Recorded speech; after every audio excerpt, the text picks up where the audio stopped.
الحمدللہ رب العالمین والعاقبۃ للمتقین الصلاۃ والسلام علی سید الانبیاء والمرسلین اما بعد فاعوذ باللہ من الشیطان الرجیم بسم اللہ الرحمن الرحیم الصلاۃ والسلام علیک یا سیدی یا رسول اللہ، الصلاۃ والسلام علیک یا سیدی یا حبیب اللہ، الصلاۃ والسلام علیک یا سیدی یا نبی اللہ وعلی آلک واصحابک یا نور اللہ۔ تمام دیکھنے والے اور سننے والوں کو پروگرام علم و سیام میں خوش آمدید کہتی ہوں۔ میرا آج کا موضوع ہے یوم وصال حضرت خدیجۃ الکبریٰ رضی اللہ تعالی عنہا۔ تو اپنے موضوع کی طرف چلنے سے پہلے اپنی ایک بات کو کلیئر کر دوں، جو مجھ سے ہمیشہ لوگ سوال کیا کرتے ہیں، حتیٰ کہ نارمل روٹین میں بھی درود پاک کی کثرت کرنی چاہیے، کرتے ہیں۔ حتیٰ کہ میں اگر پیپر بھی دیتی تھی تو پیپر کے بھی اوپر درود پاک لازمی لکھتی تھی، اور کوئی بھی ٹرانسمیشن میں بھی کوئی بھی پروگرام اسٹارٹ کرتے ہیں تو اس سے پہلے درود پاک لازمی پڑھتے ہیں۔ اور آپ سب نے سنا بھی ہوگا، تو بہت سے لوگوں کا یہ سوال ہے کہ آپ درود پاک لازمی پڑھتی ہیں اور پیپر دیتی ہیں، پیپر پر بھی لکھتی ہیں، اور جب لکھتی ہیں صلی اللہ علیہ وآلہ وسلم پورا لکھتی ہیں۔ تو اس کو کلیئر کر دوں کہ آپ یہ غور کریں، اللہ تعالیٰ کی ذات رسول اللہ کی ذات سے افضل ہے، ٹھیک ہے، اور اللہ کی سنت رسول اللہ کی سنت سے افضل ہے۔ اب دیکھنا یہ ہے کہ رسول اللہ کی سنت کیا ہے۔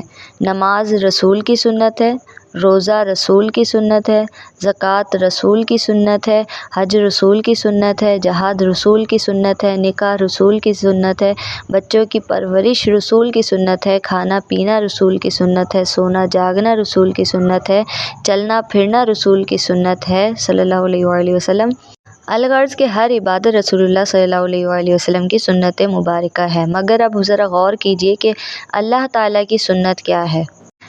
قرآن کریم خود فرماتا ہے کہ بے شک اللہ درود پڑھتا ہے حضور صلی اللہ علیہ وآلہ وسلم پر، تو درود پڑھنا اللہ تعالیٰ کی سنت ہے۔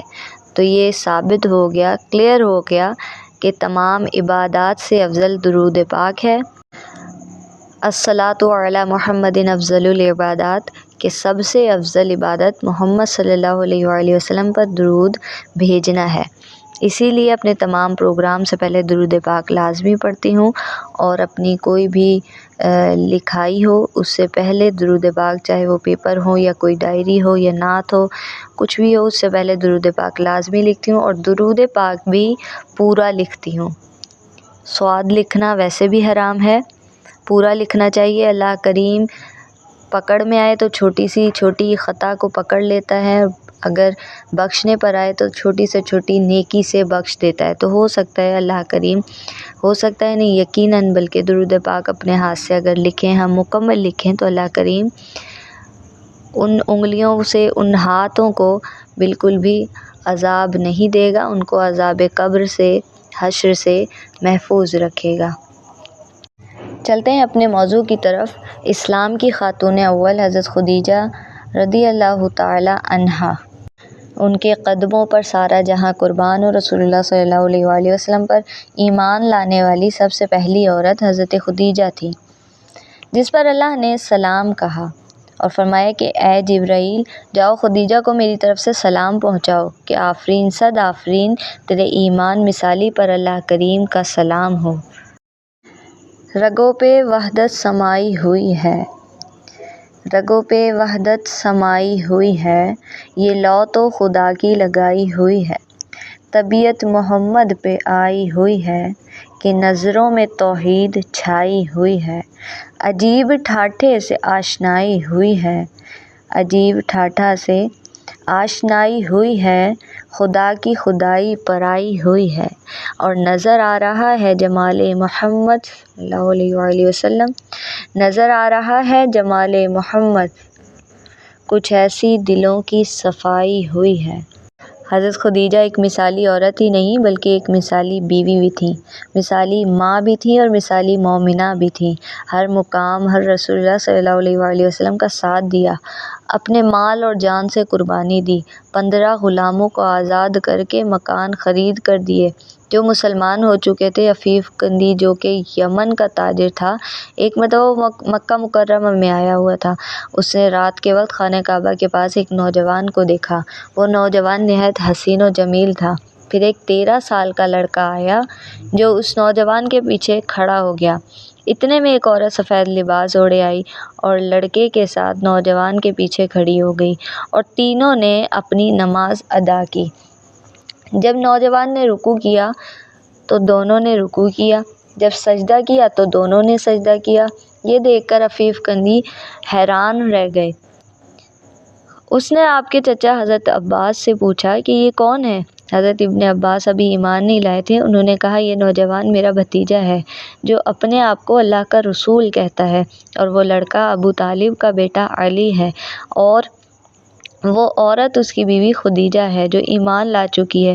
یہ لوگ بتوں کو چھوڑ کر ایک اللہ کو مانتے ہیں اور اسی کی عبادت کرتے ہیں۔ سب سے پہلی نماز حضرت خدیجہ اور حضرت علی نے ادا کی، اور وہ بھی حضور صلی اللہ علیہ وآلہ وسلم کی امامت میں ادا کی۔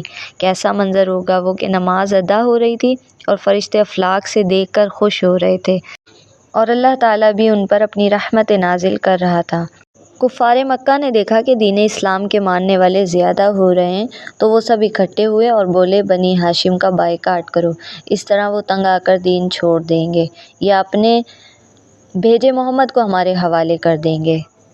اس معاہدے کو لکھ کر خانہ کعبہ کے دروازے پر لٹکا دیا گیا کہ کوئی بھی اس خاندان کے ساتھ لین دین نہ کرے اور نہ ہی کوئی ملاقات کرے، نہ ہی کوئی کسی قسم کا تعلق رکھے۔ رسول اللہ صلی اللہ علیہ وآلہ وسلم کا پورا خاندان شعیب ابی طالب میں آ گیا۔ حضرت ابو طالب اور حضرت خدیجہ بھی تھیں۔ 3 سال تک وہاں رہے۔ وہ خدیجہ جو ناز و نعیم سے پلی تھی، اچھے اچھے لذیذہ کھانوں کی عادی تھی، آج اپنے محبوب کے ساتھ درختوں کے پتے کھا رہی ہے، ہر تکلیف برداشت کر رہی ہیں، ہر دکھ اپنے دل پر برداشت کر رہی ہیں، مگر رسول اللہ صلی اللہ علیہ وآلہ وسلم کا ساتھ نبھا رہی ہیں۔ 3 سال کے بعد یہ معاہدہ ختم ہوا۔ آپ کا خاندان واپس مکے میں آ گیا۔ حضرت خدیجہ دن رات کی بے آرامی اور بھوک کی وجہ سے کمزور ہو گئی، مگر خدمت سرکار میں کمی نہ ہوئی۔ پھر وہ وقت بھی آیا کہ آپ کی طبیعت ناساز ہو گئی۔ کملی والے آپ صلی اللہ علیہ وآلہ وسلم فرماتے کہ اے خدیجہ، آرام کر لیا کر، تو بیمار ہے۔ تو وہ عرض کرتی کہ سرکار مدینہ صلی اللہ علیہ وآلہ وسلم، آپ کی خدمت مجھ پر فرض ہے۔ حضرت خدیجہ کی 4 صاحبزادیاں حضرت زینب، حضرت ام کلثوم، حضرت رقیہ، حضرت فاطمہ الزہرا رضی اللہ تعالیٰ عنہما، یہ چاروں صاحبزادیاں حاضر خدمت تھیں۔ ماں نے سب کو پیار کیا، مگر چھوٹی بیٹی سے زیادہ لگاؤ تھا۔ حضرت فاطمہ کو اپنے قریب بٹھا لیا۔ حضرت خدیجہ رضی اللہ تعالیٰ عنہا کا وصال ہوا۔ آپ کی چاروں صاحبزادیاں اشک بار تھیں، ماں سے لپٹ کر رونے لگیں۔ اے ہمیں لوریاں سنا کر سلانے والی، تو ہم سے بچھڑ گئی، ہمیں پیار کے جھولے جھلانے والی، تیری جدائی میں ہم بے قرار ہیں۔ ہائے پیاری ماں، تیری جدائی کا صدمہ ہمیں کیسے برداشت ہوگا۔ ماں کیا ہے؟ ماں رب کا روپ ہے، ماں انمول تحفہ ہے، ماں جنت کی ٹھنڈی چھاؤں ہے، ماں روح و دل کا سکون ہے۔ اگر ماں بچھڑ جائے تو قیامت برپا ہو جاتی ہے۔ رسول اللہ صلی اللہ علیہ وآلہ وسلم بھی غمگین ہوئے اور اشک بار ہوئے۔ بار بار حضرت خدیجہ کو خدیجہ خدیجہ کہتے اور فرماتے کہ آج وہ چلی گئی جس نے مجھے ہر قدم پر سہارا دیا۔ رسول اللہ صلی اللہ علیہ وآلہ وسلم بڑے غمگین تھے اس کی جدائی میں کہ جس کی خدمتوں کی دھوم ہے ساری خدائی میں۔ رسول اللہ صلی اللہ علیہ وآلہ وسلم جنازے کے ساتھ ساتھ تھے، خود ان کی قبر پر بیٹھ کر دعا کی، یا اللہ خدیجہ کی خدمتوں کو قبول فرما لے، اسے جنت کے باغوں میں باغ عطا فرما۔ اے اللہ، اسلام کی خاتون اول کی اسلام کے لیے قربانی قبول فرما۔ یہ میری شریک حیات رہیں، شریک غم رہیں، شریک دکھ سکھ رہیں، راحت و آرام میں ساتھ دیا، مصیبت و آلام میں ساتھ دیا۔ اے اللہ، اپنے اسے فضل سے کی چادر عطا فرما۔ اے اللہ، اسے اپنے فضل کی چادر عطا فرما۔ اللہ اکبر۔ رسول اللہ صلی اللہ علیہ وآلہ وسلم گھر کے ایک ایک برتن کو اٹھا اٹھا کر فرمایا کرتے تھے کہ یہ میری خدیجہ کا برتن ہے، وہ اس میں دودھ پیا کرتی تھی، اس میں کھانا کھایا کرتی تھی۔ رسول اللہ صلی اللہ علیہ وآلہ وسلم کو حضرت خدیجہ سے اتنا پیار تھا کہ کبھی کبھی بکری ذبح کرتے اور فرماتے یہ گوشت خدیجہ کی سہیلیوں کو دے کر آؤ، اس سے خدیجہ کی روح شاد ہوگی۔ اے اسلام کی خاتون اول تم پر لاکھوں سلام، اے اسلام کی خاتون اول تم پر لاکھوں سلام، اے خاتونوں کی خاتون افضل تم پر لاکھوں سلام، اے خاتونوں کی خاتون افضل تم پر لاکھوں سلام۔ وما علینا الا البلاغ المبین۔ اسی کے ساتھ مجھے اجازت دیجیے، کل پھر اسی وقت اسی چینل پر ملاقات ہوگی ایک نئے موضوع کے ساتھ۔ تب تک کے لیے دعاؤں میں یاد رکھیے گا۔ اللہ حافظ۔